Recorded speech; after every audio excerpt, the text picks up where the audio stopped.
Saludos. Bueno, ya hemos visto por acá los componentes que hacen que podamos nosotros almacenar datos. Básicamente estamos viendo los registros o los flip-flops y los latches que pueden convertirse ya en palabras más grandes que pueden almacenar ya números de 64 bits, 32 bits, 16, 8 y ya se va pareciendo algo más a lo que nosotros ya conocemos como una computadora. Las computadoras ya todos sabemos que funcionan de manera secuencial. Vamos haciendo, por ejemplo, encendemos una computadora, primero se enciende la BIOS, realiza unos procedimientos para arrancar la computadora, después carga la memoria RAM con todo lo que tenga que cargar del sistema operativo y comienza a cargar la parte gráfica y comienza a subir el sistema operativo hasta que llegamos a ver Windows o Mac o como lo querramos ver. Todo esto que vemos siempre tiene que seguir un procedimiento, siempre hay algo que le define qué tiene que hacer. Básicamente es como una hoja de ruta. Esa hoja de ruta obviamente es el programa, el código que ustedes generaron. Eh, Más a fondo, aparte del código como tal, internamente inclusive ya cuando queremos ejecutar cada una de esas líneas de código, eh, el hardware por dentro tiene que realizar operaciones, por ejemplo, para hacer una suma, una resta, un grabar en memoria, tiene que hacer una serie de procedimientos para que eso sea válido. Eh, Ahora vamos a ver aplicaciones que vienen ligadas a los elementos como los flip-flops y los latches. No, vamos a ver que los circuitos secuenciales los podemos dividir los podemos tratar en diferentes modos. Primero vamos a analizar la secuencia lógica. ¿Cuál es un problema con la secuencia lógica? Que si nosotros llegamos a tener un feedback, nosotros llegamos a hacer feedback en ese sentido, nosotros pudiéramos llegar a causar una inestabilidad. Y eso sería lo que llaman un circuito oscilatorio. Me refiero, por ejemplo, si ustedes tienen un número A de t es igual al negativo de A de t menos uno, por ejemplo, significa que si A sub 0 es igual a uno, significa que A sub uno igual a menos uno, A sub 2 igual a uno, y así sucesivamente ustedes estarían viendo como una función que se pasa entre uno y menos uno y va haciendo esto. Y nos damos cuenta que esta función es completamente oscilatoria. Y es muy difícil nosotros determinar en qué estado va a estar la salida de esa función por el mismo problema que no tiene estabilidad. Un problema muy parecido, vean este circuito que tenemos aquí. En este circuito nosotros podemos arrancarlo, acuérdense que eso arranca con ruido, pero si lo arrancamos acá en cero, vean que rápidamente podemos ver que aquí hay un cero, por tanto acá hay un uno, por tanto acá hay un cero, y resulta que ¡pac! Esto se vuelve un uno, y ahora esto se vuelve un uno, y ahora esto se vuelve un cero, y ahora esto se vuelve un uno, y ahora esto se vuelve un cero. Entonces fíjense que si, por ejemplo, en este caso X comienza a hacer esto, comienza a moverse de esta manera, comienza a hacer cambios, nosotros vemos que tan pronto X cambia, pues Y se va a demorar un poquitico, pero va a cambiar y va a estar solo un poquitico como desalineado con respecto a X. Va a haber un tiempo que se demora en reaccionar y Z pues va a reaccionar con respecto a Y. Entonces vamos a tener otro desfase más y lo vamos a ver de esta manera. Si nosotros nos fijamos, estamos viendo que hay un desfase acá. Vean lo que hay un desfase. Es un desfase temporal, un corrimiento temporal causado por la misma, perdón, por la misma propagación que hay en este circuito. Es literalmente causado por eso. Significa que ese circuito se volvió inestable, como esto que ustedes están viendo aquí. El circuito se vuelve inestable de esta manera. Yo acá tengo como un pequeño ejemplo. Vamos a ver si lo puedo abrir rápidamente. Aquí también pueden ver ustedes, si quieren ver cómo funcionan los flip-flops, los latches, los del latch SR. También les dejé un ejemplo por si quieren pegarle una revisada. Y vean que aquí tenemos un circuito que tendría básicamente lo mismo. Ahora vamos a ver la diferencia que tiene este circuito con el que está. Acá nosotros añadimos un flip-flop en la mitad. Si nosotros vemos este circuito y nosotros de cierta manera le añadimos acá, digamos que le ponemos acá un flip-flop, llámelo cualquiera, un flip-flop tipo D, tan pronto yo tenga cero aquí, el cero se me va a quedar acá trancado. Eso es como si fuera una especie como de peaje de los viejos, no los de AutoExpreso de hoy en día, sino un peaje de los viejos que se encarga de regular el paso que hay aquí. Ya ahora, yo sí tengo un uno, puedo tener un cero, puedo tener un uno y puedo tener un cero y mi circuito se puede quedar completamente estable. Vean lo que el estado se quedó así, el cero se quedó siendo cero. Si yo tengo una entrada acá que es la de reloj, tan pronto yo le pongo un flanco de reloj a esto, un flanco de reloj, entonces ahora ese cero que estoy viendo ahí pasa a ser un cero acá, siendo un cero acá, siendo un uno acá, siendo un cero acá y siendo un uno acá y siendo un uno acá. Y el circuito no volvió a hacer nada siempre y cuando no vaya a llegar una señal de reloj, como la vemos aquí. Eso hace que nuestro circuito sea estable. Si nosotros ya queremos analizar, por ejemplo, esa sería la definición básica de un circuito secuencial síncrono, como el que les acabo de mostrar, véanlo acá. Yo puedo decir aquí que voy a tocar acá cero y uno y vean los bits como van cambiando. Tan pronto esto que estoy cambiando yo aquí como en unos y con ceros, estoy simulando la señal de reloj y cada vez que llega un flanco de reloj, mi circuito está cambiando. No es un circuito 100% estable si lo vemos en una vista general de tiempo, pero en una vista instantánea de tiempo, desde que el reloj no cambia, el circuito ya no cambia tanto. Entonces, por lo menos ahí ya tenemos como control de lo que estamos haciendo. Por tanto, nosotros estamos rompiendo el camino cíclico insertando registros como el que nosotros le estábamos poniendo. Y los registros pues pueden decirnos una idea del estado del sistema y van a cambiar con respecto a un flanco de reloj, como los flip-flops.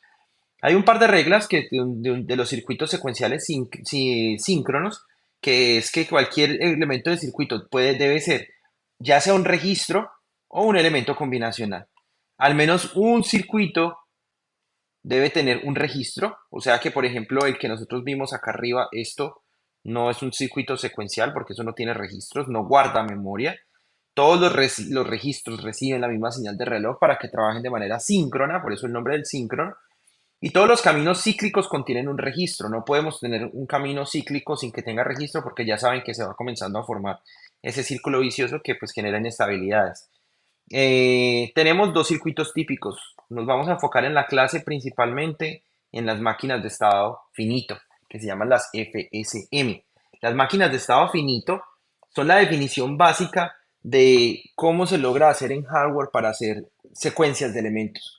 Tenemos, por ejemplo, los semáforos, nosotros podemos tener las máquinas que expenden los refrescos, ascensores, y si nos ponemos un poquito como más técnicos, nosotros hasta en los mismos juegos o las aplicaciones de usuario que ustedes manejan, ustedes pueden tener diferentes estados y esos estados para pasar de un estado a otro necesitan por obligación la entrada de los usuarios, que son los que van a determinar en qué estado yo me encuentro de mi máquina.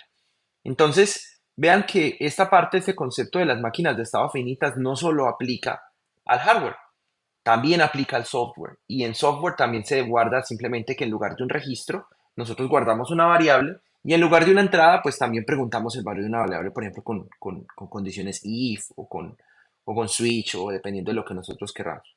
En la máquina de estado finito consiste en un registro de estado, que es como el que estamos viendo acá.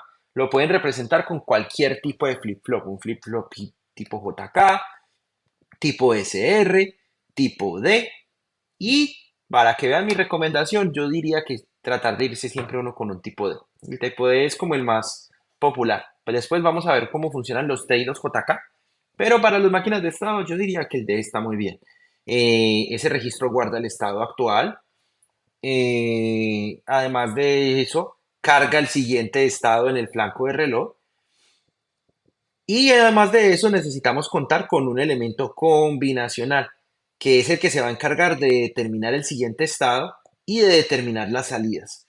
Entonces, no es solamente esto, sino que si, por ejemplo, digamos que nosotros hacemos algo que diga que hoy es lunes, por ejemplo, y aquí de atrás viene martes, cuando llega un flanco de reloj, ¡pac! Llega un flanco de reloj, ahora este lunes ya se vuelve martes y ahora este martes tiene que haber una lógica atrás que me la va a convertir en miércoles.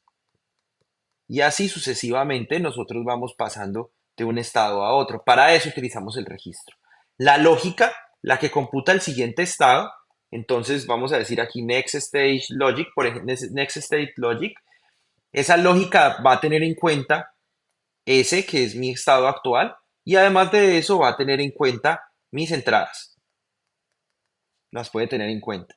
Y también hay otra lógica diferente que va a computar las salidas. Entonces, si yo, por ejemplo, si es lunes y yo quiero, por ejemplo, en una cafetería saber el menú,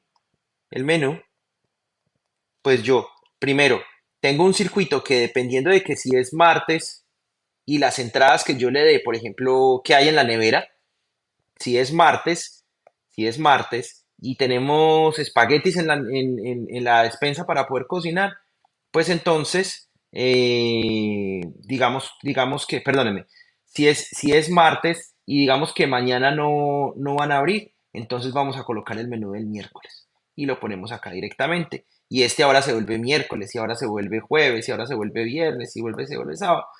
Y dependiendo del día, yo puedo leer ese día y tomar una decisión de qué menú es el que voy a hacer. Para esto nosotros vamos a ver que hay diferentes tipos de máquinas de estado. Lo importante es entender que necesitamos un registro, una lógica de estado siguiente y una lógica de la salida. Son tres cosas diferentes que hay que diseñar.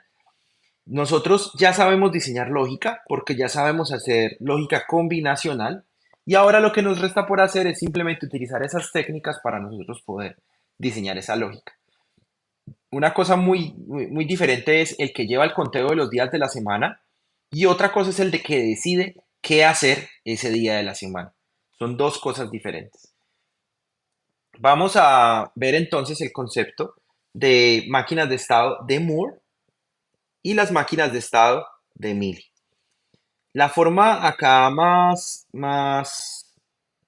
yo siempre me aprendí, yo no sé por qué siempre se me grabó en la cabeza, pero las máquinas de estado de Mealy siempre van a depender su salida, la salida se va a preguntar qué hay de entrada, el circuito tiene una entrada, nosotros podemos llamarlo con X cantidad de bits, tenemos una entrada, dependiendo de esa entrada, yo voy a cambiar, tenerla en cuenta para cambiar mi salida, pero además de eso también voy a recibir el estado.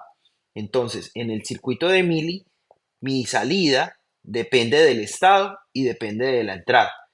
Y la salida depende también a través de un circuito de combinacional.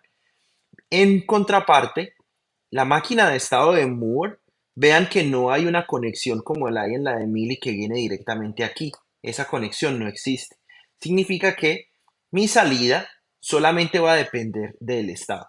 Si nos vamos entonces al ejemplo de la cafetería, tenemos lunes, martes, miércoles, jueves.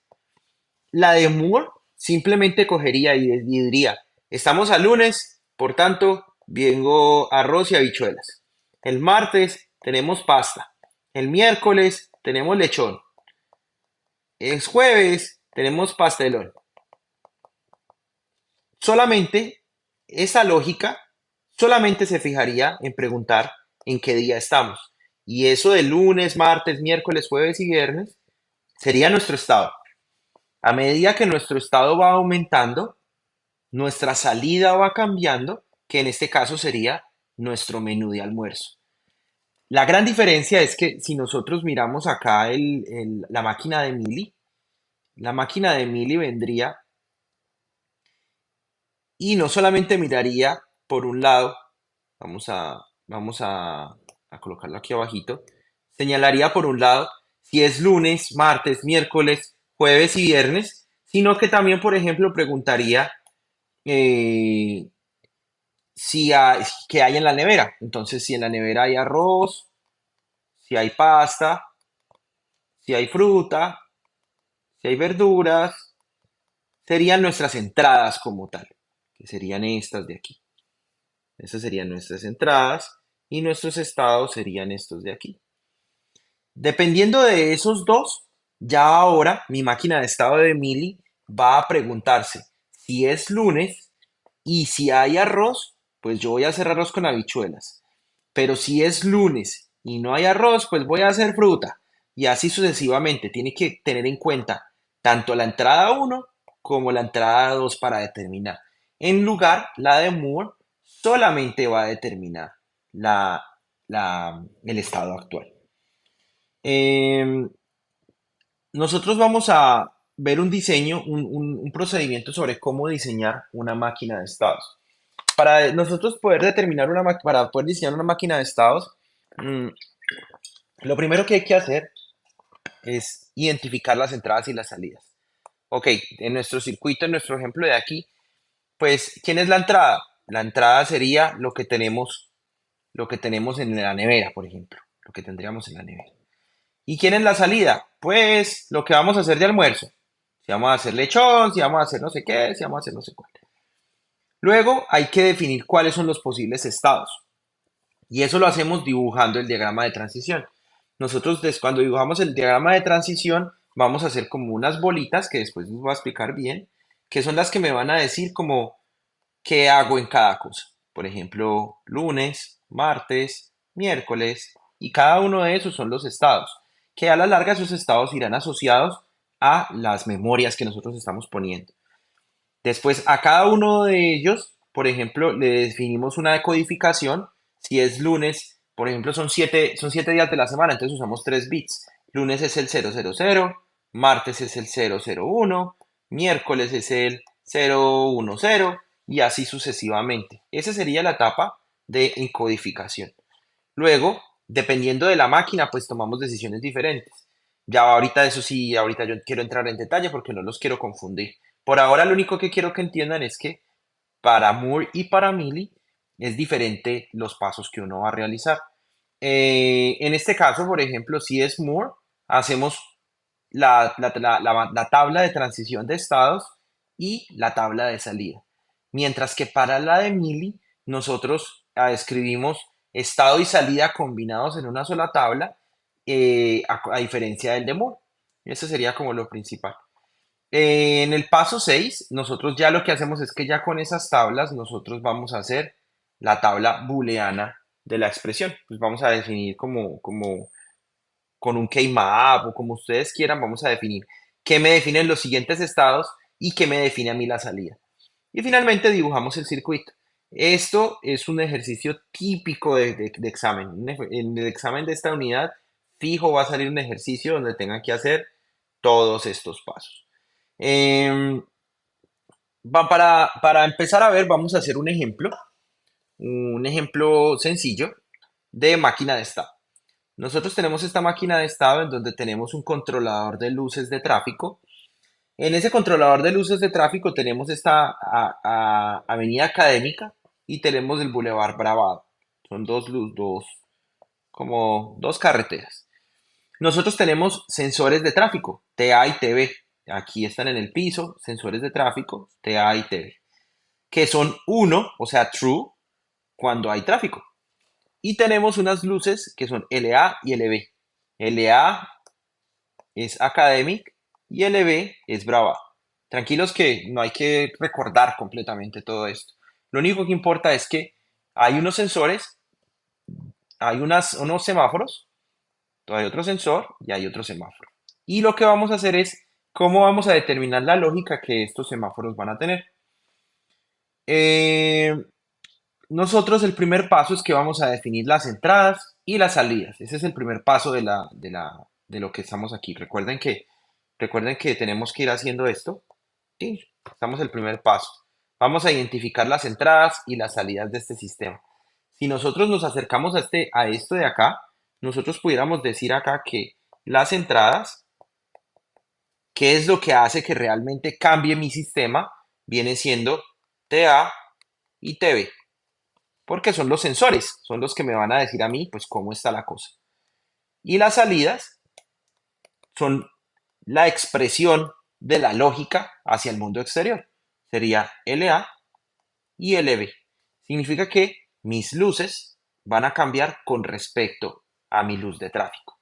Eso es a mi sensor de tráfico. ¿Qué es lo que estamos viendo aquí? Nosotros tenemos las entradas como los sensores de tráfico y mis salidas que son las luces. Estas dos que están aquí, que son el clock y el reset, son genéricos, siempre van a estar. Toda máquina de estados tiene que ser síncrona número uno, por tanto necesita un reloj y además de eso tiene que tener la capacidad de resetearse, o sea, de volver al estado cero. Siempre va a tener un reset. Toda máquina de estado tiene que tener un reset. Luego empezamos a hacer el diagrama de estados. Vamos acá, ya estamos aquí y vamos a empezar a dibujar el diagrama de transición de estados. Entonces nosotros vamos a empezar. Empezamos aquí. En este ejemplo vamos a trabajar una máquina de estado de Moore. Les recuerdo que la máquina de estado de Moore, las salidas solo dependen del estado. Eso es lo más importante acá. En el estado cero, vamos a empezar como con algo básico. Ya sabemos que nuestras entradas son los sensores, nuestras salidas son las luces. En las máquinas de Moore vamos a empezar a hacer una bolita. En la de Moore, noten que es la de Moore. La de Moore tiene una bolita y en la bolita vamos a escribir nuestro estado inicial, que viene siendo ese cero. Cuando yo presione reset, vamos a ir a ese cero. Eso es lo que quiere decir esta flechita que está acá. Ya cuando estamos en ese cero vamos a definir nuestra salida y la vamos a poner en la misma bolita. Entonces yo ya sé que cuando estoy en el estado cero voy a poner LA en verde y LB en rojo. Eso es lo único que me interesa en este momento. Ahora, yo voy a hacer un segundo estado. Vamos a poner acá un segundo estado. Este segundo estado sería, por ejemplo, vamos a ponerlo por acá. Es que no me quiero desviar mucho de lo que ya el slide tiene. Tiene un estado S1 y yo tengo que tener una forma de pasar desde este estado que ya está listo, ya está el semáforo en verde, a pasar a S1. Normalmente, si ustedes se fijan, vamos a analizar el problema. Aquí tenemos que usar mucho el análisis. Tenemos LA, que está en verde, y vamos a asumir que ya nuestros sensores dejaron de sentir. Estos dejaron de sentir completamente. Puede seguir en verde, pero ahora llegaron carros a LB. Cuando llegaron carros a LB, ahora nosotros necesitamos que TA se ponga en amarillo y este todavía va a seguir en rojo. Vean que TB está en rojo. Entonces, cuando llega un carro, TA se tiene que poner en amarillo. Después de que se ponga en amarillo, se va a poner en rojo. Entonces, nosotros pasamos aquí a decir S1, vamos a decir que LA se vuelve amarillo y que LB se queda en rojo. Y para pasar de allá a aquí, nosotros podemos decir que TB está ahí. Luego de que estamos en ese estado, nosotros ahora vamos a pasar a otro estado que ya es cuando el carro puede arrancar. Cuando el carro ya puede arrancar, significa que aquí estamos en TB. Cuando TB está activo, ahora vamos a pasar a un estado S2 en donde LA ya pararía, porque ya ahora en este diagrama, ya aquí ya no quisiéramos que pasen carros y ahora queremos que los carros pasen es en esta dirección. Entonces, LA está en rojo, LA está en rojo y LB estaría en verde. Luego de que este está en verde, ya sabemos que estamos en ese estado. Si nosotros, por ejemplo, si TV sigue estando en verde, nosotros podemos volver aquí y ponemos acá TV. Nos vamos a quedar en TV. Resulta que lo único que me puede entonces a mí hacer salir de este estado es que llegue un carro en TA. Por tanto, necesitamos crear otro estado aquí. Y recuerden que yo no puedo pasar de luz roja a verde, no puedo pasar directamente a verde roja. Yo tengo que tener un estado entre medio.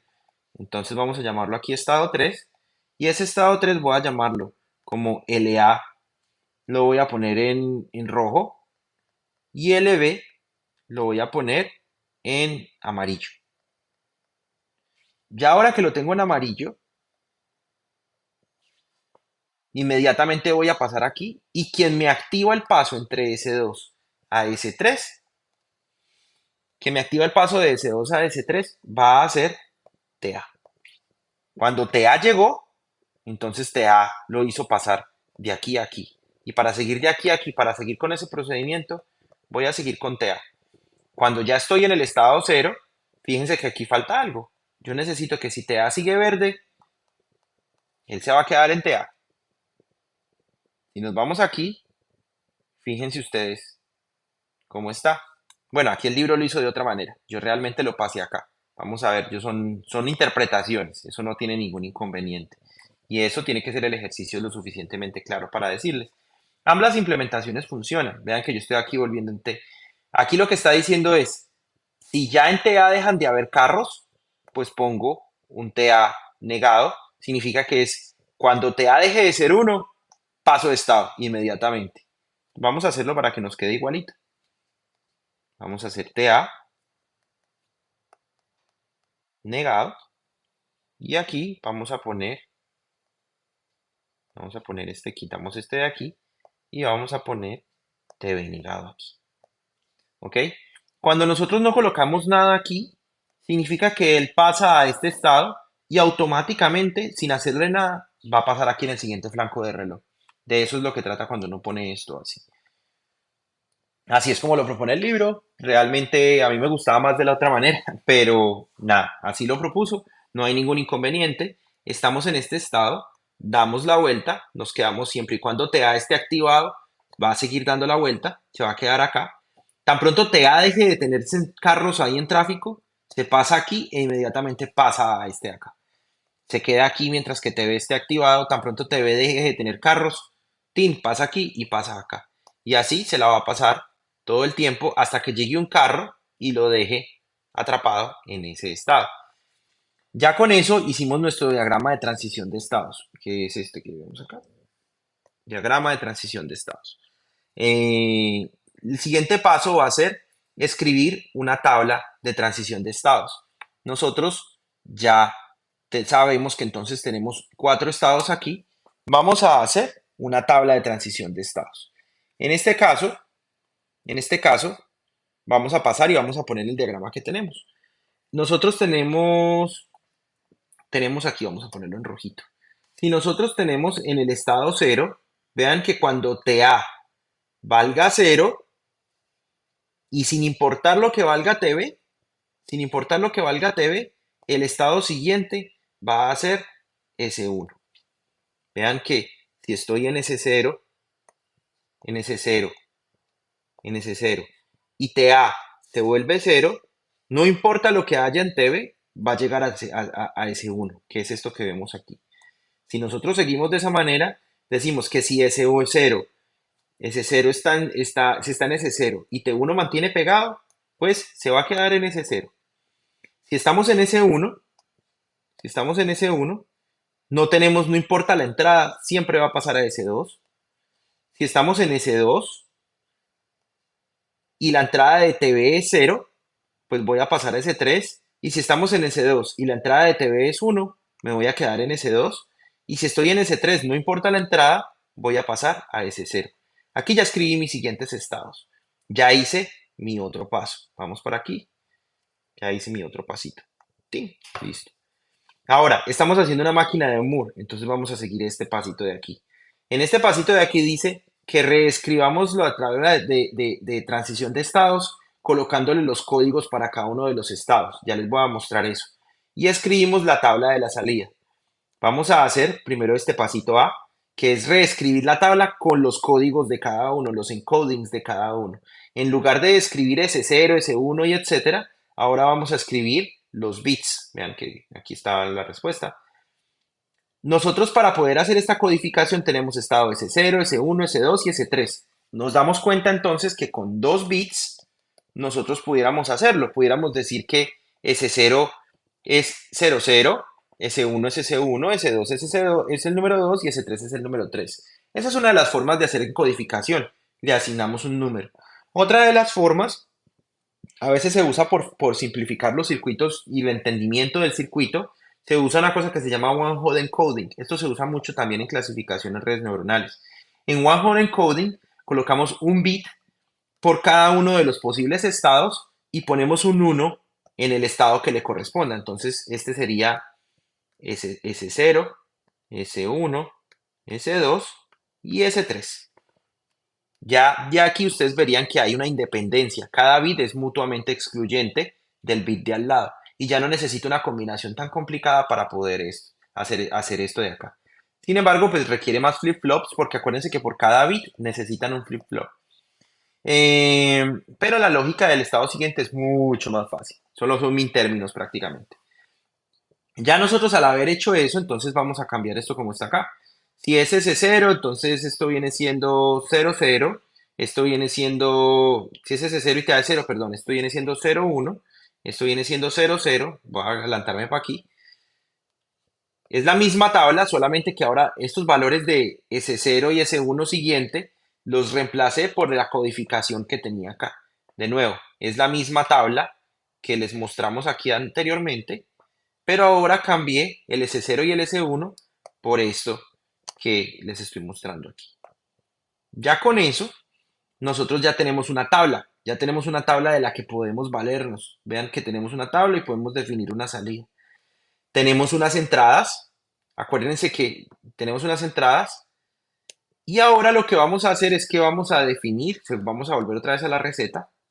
La receta nos dice a nosotros que el siguiente paso es escribir la tabla de las salidas. Pero creo que antes de eso, primero tenemos que hacer la lógica de los estados. Sí, vamos a hacer la lógica de los estados. Para hacer la lógica de los estados, nosotros sencillamente vamos a revisar quién me cambia a mí los estados. Los estados van a cambiar con respecto al estado actual y con respecto a las entradas. Si yo estoy en cero y me entra esto, entonces vale esto. Eso es lo que prácticamente hay que pensar.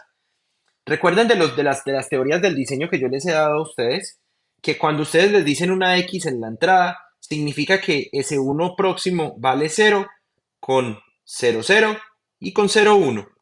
Porque la X lo que significa es que tanto puede valer cero como puede valer uno. En ese caso, nosotros vamos a mirar a ver, por ejemplo, vamos a ver aquí estado cero. ¿Qué relación hay entre estado cero y las entradas y los estados? Entonces yo tengo acá, vamos a ver, esto aquí hay un uno, esto por acá tenemos otro uno.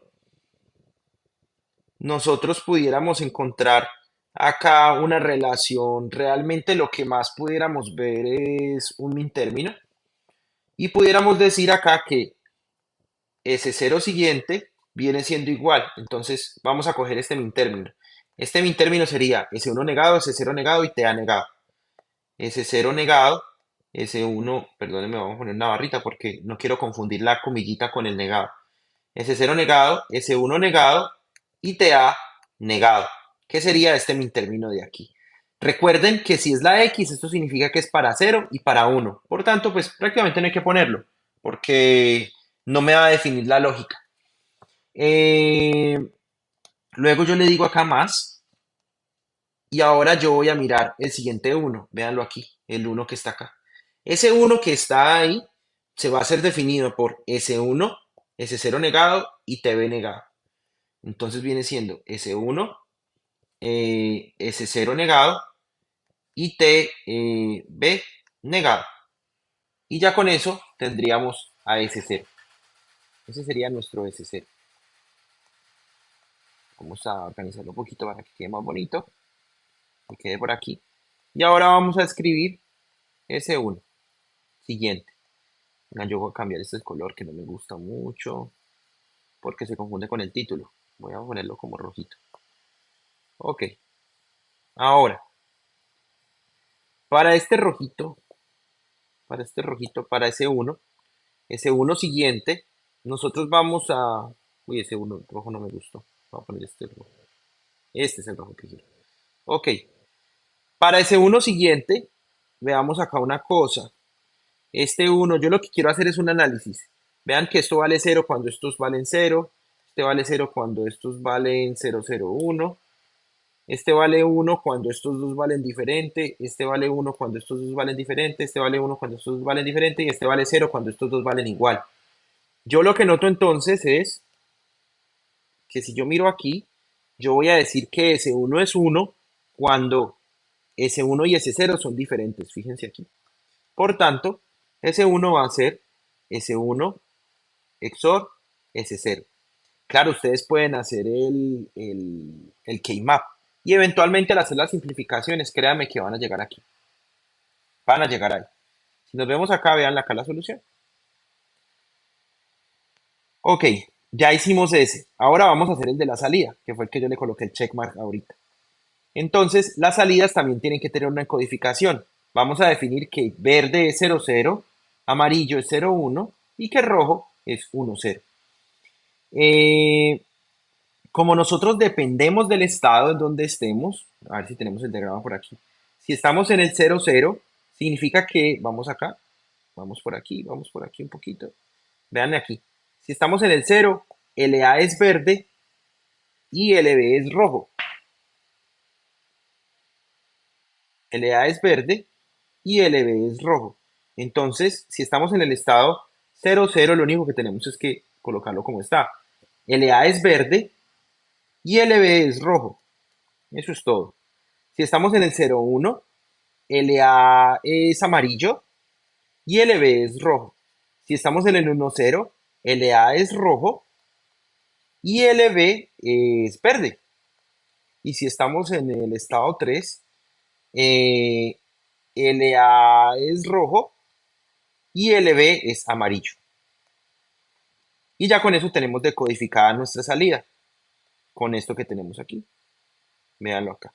Acuérdense que aquí también pueden hacer lo que llaman el one hot, en cuyo caso necesitarían 3 bits. 001 sería para el verde, 010 sería para el rojo, 100 puede ser para el amarillo o en el orden en el que ustedes lo prefieran. No hay ningún problema.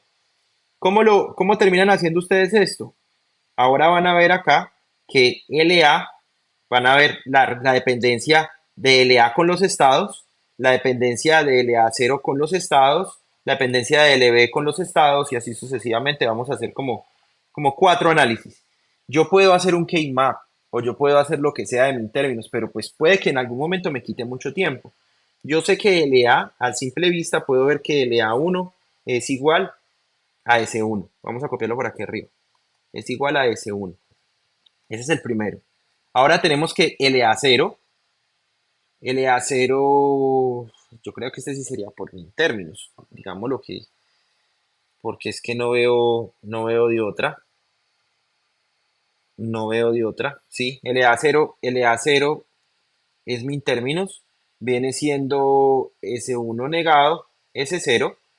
Vamos a hacer LB1, perdóneme, LB1 va a ser igual que viene siendo que es cuando estos dos son 1. Miércoles, yo creo que este también. No, ese viene siendo S1 negado. S1 negado, porque vean que es el negado de esta tabla. Y tenemos a LB0, que viene siendo igual a S1 con S0. Es la AND prácticamente. Vean que esto con esto es la AND porque es 1 cuando S1 y S0 valgan 1. Véanlo aquí. Es lo mismo que nosotros acabamos de hacer. Ok, ya terminamos esta parte de la receta. ¿Qué sigue por hacer? Ya bajamos mucho. ¿Qué sigue por hacer? Ya hicimos la salida, ya hicimos todo. Ahora, vamos a hacer la 6. Escriba las ecuaciones booleanas para el siguiente estado y la salida de la lógica. Ve, ya la hicimos. Listo, chévere. Ahora lo que nos falta es hacer el diagrama del esquemático. Para hacer el diagrama del esquemático, nos vamos a irnos para aquí y vamos a empezar a ver el diagrama del esquemático. Para hacer el diagrama del esquemático, entonces tenemos acá, colocamos un registro, nosotros podemos usar un flip-flop con cuantas entradas querramos. En este caso, como necesitamos dos, pues ponemos dos entradas y dos salidas y funcionan igual. Recuerden, hay que hacer una lógica de salida y una lógica de transición de estados. Acuérdense que hicimos acá dos lógicas, una tabla de salida y una tabla de transición de estados. Las dos son necesarias. Vamos a hacer primero la de salida, que la tenemos aquí como a la mano. Vean la que la tenemos aquí. Yo voy a, solamente como para tenerla de guía, me la voy a copiar y la voy a poner aquí. ¿Sí? Y entonces acá yo tengo 4 salidas. Tengo acá LA1, tengo a LA0, tengo a LB1 y tengo a LB0. Esas salidas que están ahí, entonces yo ahora puedo decir LA1, vamos a ponerle a cada uno como una bolita.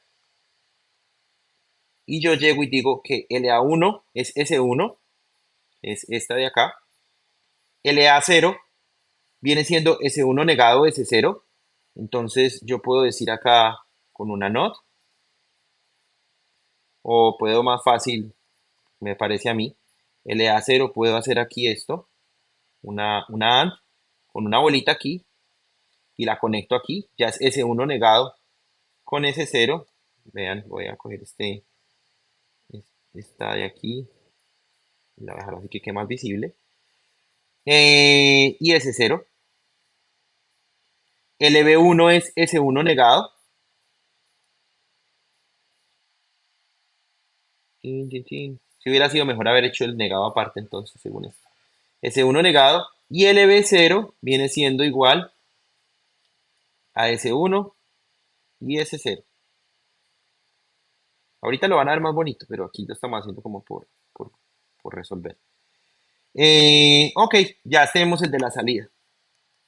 Y ahora necesitamos manejar la lógica de los estados. Esa sí es un poquito como más larga que es esta de acá.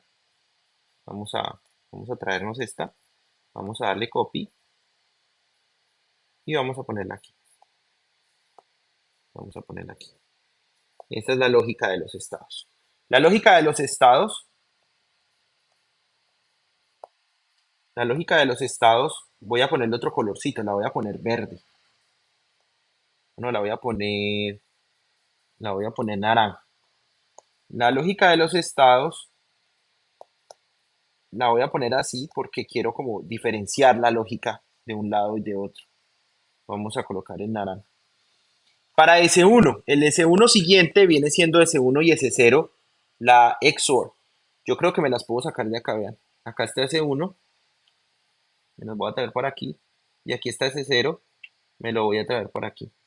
Y este lo voy a subir así, me queda más fácil. Veanlo, me queda más fácil así.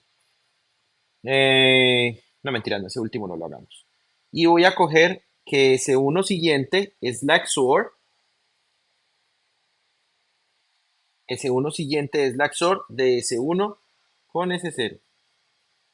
Vamos a ponerlo aquí que quede como derechito. Más o menos derechito. Viene siendo una XOR. Listo. S1 negado es S1 y S0. Listo, aquí ya estamos. Ahora vamos a hacer la siguiente. Esta es un poquito más complicada. S0 siguiente viene siendo S0 negado, S1 negado y TA negado. Y todo con una OR. Vamos a poner de una vez la OR aquí. No nos vamos a complicar. Listo. S0 negado, S1 negado y TA negado. Entonces vamos a... ¿Cómo la ponemos? ¿Cómo la ponemos? Vamos a poner... Vamos a poner por facilidad. Vamos a poner aquí TA y vamos a poner aquí TV. Vamos a ponerlas desde este punto. Y ahora tenemos acá dos AND de 3 entradas. Una AND de 3 entradas. Tenemos otra AND de 3 entradas. Y la primera viene siendo S0, S1 y SA negado. O sea, bolita, bolita y bolita. Todas negadas. Y esta la voy a llevar desde aquí hasta acá. Y esta la voy a llevar aquí. Y esta me la voy a llevar hasta acá. Y voy a poner bolitas aquí para que me quede claro que va conectado. Este de aquí viene siendo S0 y esto viene siendo S1. Y el segundo viene siendo S1, S0 negado. S1, S0 negado. Vamos a hacer que esto es S1 y esto es S0. Y esto viene siendo S1, S0 negado. Con bolita. Y vamos a borrar este de aquí. A ver que me quede un poquito más entendible. Y el siguiente es TB negado. O sea, bolita. Y llegó acá. Y ya con eso tenemos nuestra lógica. Tenemos la lógica de la entrada, la lógica de la entrada, pues la lógica del estado siguiente, perdón, la lógica del estado siguiente, y tenemos la lógica de la salida. Y vamos a ver cómo queda bonito. Pues vean, aquí está la lógica. Bueno, no quedó tan diferente, no quedó tan feito. Quedó parecido. La lógica del estado siguiente, y luego le añadimos la lógica de la salida, que es la que ustedes pueden ver aquí. la lógica de la salida. Nos quedó bastante parecido, nos quedó bastante parecido. Acá vemos un diagrama de tiempos. Pues lo podemos analizar un poco si ustedes quieren, pero pues solamente como para que entiendan qué es lo que ocurre. Cuando yo presiono el reset, en términos generales, porque no voy a entrar muy a profundidad, cuando yo presiono el reset, automáticamente mi estado, todos los estados se vuelven cero. ¿Sí? Mi estado siguiente se va a volver cero. Véanlo acá. Presioné reset y se volvió cero. Y llegó un flanco de reloj y ya automáticamente ellos mismos se volvieron cero todos. Eso es lo que hace cuando nosotros cambiamos el estado. Nosotros al cambiar este estado a cero, llegamos y miramos. Lo primero que ocurre con el reset temporalmente es que el reset automáticamente cambia mi estado a ese cero. Y ahora voy y miro entre estas lógicas combinacionales de aquí y me voy a dar cuenta que ese Es uno, aleatorio. que ese uno siguiente es cero, que ese uno siguiente es cero y que ese cero siguiente es cero también. Por eso cuando yo voy y miro mi diagrama, aquí los dos van a valer cero. De la misma manera, yo miro la combinación, que cuando estoy en mi estado cero, la combinación me va a decir que este es verde y rojo. Eso es el circuito que nosotros acabamos de hacer. Y recuerden que lo más importante son los flancos de reloj. Este flanco de reloj que está acá me va a definir a mí entonces lo siguiente que yo voy a tomar. Pero noten que aquí mis entradas de tráfico no han cambiado. Como mis entradas de tráfico no han cambiado, mis estados no cambian. De la misma manera, cuando vean que yo cambié TV y lo cambié fuera de flanco de reloj, por tanto, no pasó nada con el estado. Acuérdense que todo tiene que pasar en el flanco de reloj. Ahora, llegó flanco de reloj. Acuérdense que un TV en este momento en el estado cero es un don't care. Entonces él no mira TV, solamente mira TA, él solamente mira TA. Y entonces cuando TA cayó, ese uno ahí mismo cambió de estado. Nosotros cambiamos de estado porque tenemos TA de uno que ha cambiado y ese uno va a cambiar de estado y ya todos bien comienzan a cambiar diferente. Entonces, la lógica de mi estado siguiente cambió, pero mi estado actual no ha querido cambiar todavía porque vean que aquí lo hizo fuera de flanco de reloj. Si yo aquí hago un super zoom, yo voy a ver que el flanco de reloj llegó aquí, pero la entrada cambió después del flanco. Por tanto, al cambiar la entrada después del flanco, mi estado siguiente, que es combinacional, sí cambió, pero necesito que haya un flanco para que genere el cambio. Cuando ya hubo cambio y mi estado siguiente cambió, ahora sí mis registros cambiaron al estado uno. Y cuando cambiaron al estado uno, inmediatamente mi lógica de estado siguiente cambió y mi lógica de salida cambió, porque es una máquina de Moore cuyas salidas y estados cuyas salidas dependen exclusivamente de los estados. Entonces, al cambiar el estado, mi luz cambió a amarillo, que es el estado 01, y además de eso, ahora tenemos que ya que TV sigue estando en 1, sigue estando en uno. Acuérdense que el estado de amarillo va a cambiar sí o sí en el siguiente estado de reloj porque así fue como fue definido. Entonces pasa a amarillo y después pasa a rojo. Cuando pasa a rojo, cuando pasa a rojo a este estado, que es el estado 2, él se queda ahí pegado porque aquí no hubo ningún cambio. Entonces, cuando TV deja de estar con tráfico, inmediatamente esto baja, mi lógica de estado siguiente reacciona y en el siguiente flanco de reloj mi estado sí cambió. Cuando mi estado cambió, ahora cambio al estado 3 y después vuelvo al estado cero. Y así es como cumplo con mi lógica. Si quieren entender un poquito más cómo funciona, les recomiendo en el circuit verse que yo les compartí, que nosotros, déjenme ver, tengo varios ejemplos de los que les he estado hablando.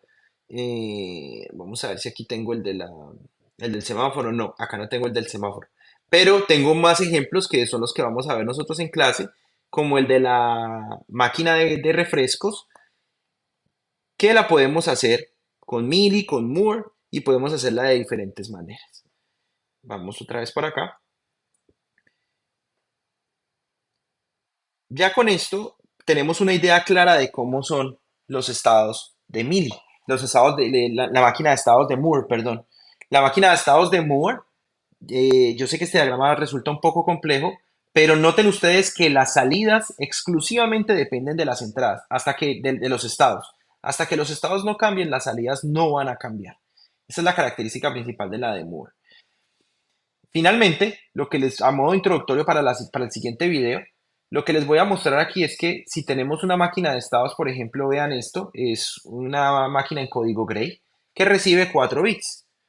Ya el código Gray lo hemos hablado varias veces y lo que hace es que cambia un bit a la vez. Vean, vean el código Gray acá, que esto es cero. Luego viene siendo el segundo estado es cambia un bit, después cambia solo un bit, después cambia un solo bit, después cambia un solo bit, después cambia un solo bit. Eso se usa mucho porque me permite definir secuencias. Si yo veo esto de esta manera, pues yo aumento. Pero si yo lo veo que va cambiando de esta manera, pues yo disminuyo un contador que yo voy teniendo. Para eso se usa mucho para electrodomésticos, para detección de errores en mensajes con comunicación inalámbrica y de hecho, véanlo aquí, esto es un encoder que tiene 2 bits, solo son 2 bits, y entonces sería 00, 01, 11, 10. Si recuerdan, el keymap, cuando ustedes hacían los keymaps, contaban de esta manera, 00, 01, 11 y 10, porque están contando un bit a la vez que haya el cambio.